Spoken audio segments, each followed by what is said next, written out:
It starts actually with the video image from the Batmobile's recorder of Superman shooting the laser at the giant rocket. That's how we ended Warhawk. part 1. No, that's how the first one.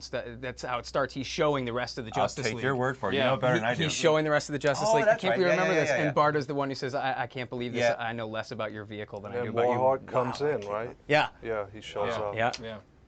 Yeah. So he was He dead for disobeyed me. barely a I minute. like that. Yeah, that's right.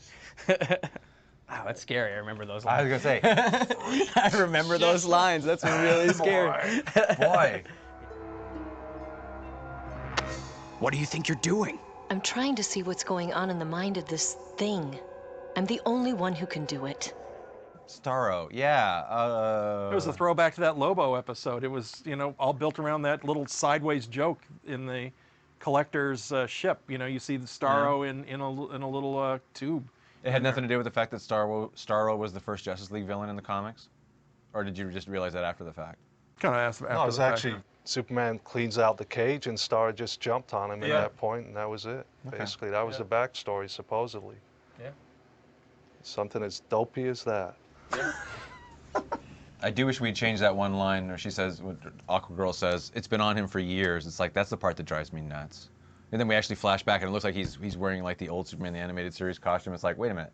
Starro's been on Superman since Superman the Animated Series? It's like, oh, Right. I thought it That's was just no, so it's the same wrong. costume. It's After Justice League. I You know, thought it after was in the Justice black and League. white. that's the way I Yeah, prefer to yeah. think about it. Yeah. I don't like the idea of Starro being on Superman for like 20 years. No. You know, it's like, yeah, I assume he wore that costume up until like right before Batman Beyond began. Yes.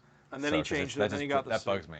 Starro gets on him and says, hey, how about a new wardrobe? He goes, all right. And then about a week later, the episode See, I happens. think he's in the black and white suit when No. Starro jumps on him. No, he's wearing the red, yellow, and blue Before suit. You're Batman- wrong once. You For once, sure? you're wrong. I I thought think we so. were 50 years ahead. Batman Beyond is 50 years after, our current continuity. That is my law. No, That is my rule. That Batman Beyond is always 50 years from now, whenever now is. I still think he's in the black and white suit when he gets jumped on by I don't think he Starro. is. Well, we'll have to pick a look. We're gonna have to check that out.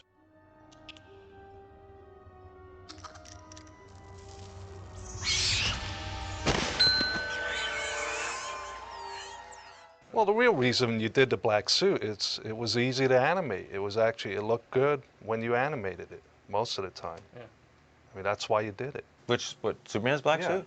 I just wanted to have some cool threads. Yeah. I just wanted to, spruce them up a bit. What's the top speed on this thing?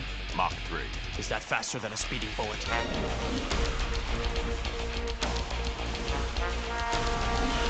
I remember when we did the music on this show, Chris did a really interesting thing where Superman's chasing Batman across the frozen tundra, and he's playing the Superman theme, but it's like really off kilter and not necessarily evil, but it just sounds wrong. It just sounds weird, and it's all like in minor chords and stuff, and it's just really cool and creepy. And was it Adam Van Wyck's idea to have Superman flying upright Yeah, at that yeah, point? that was one of the first times we did that, yeah. It's really cool. It was really it makes cool. him, because normally we're so used to seeing him flying horizontal, and there he's just standing straight up and just kind of like levitating. And it was like, wow, that's weird. In a way, I felt really bad in retrospect about this episode because when you were doing Justice League, I was thinking like, well, they'll probably work Starro in at some point. And I go, no, well, already did Starro, and we have to keep him away because there's a continuity problem. And Yeah, how do you I do think that? Starro did come up in conversation several times while we were working on Justice League, but I was never a huge Starro fan anyway, so it's like I don't regret not getting to use him in Justice League.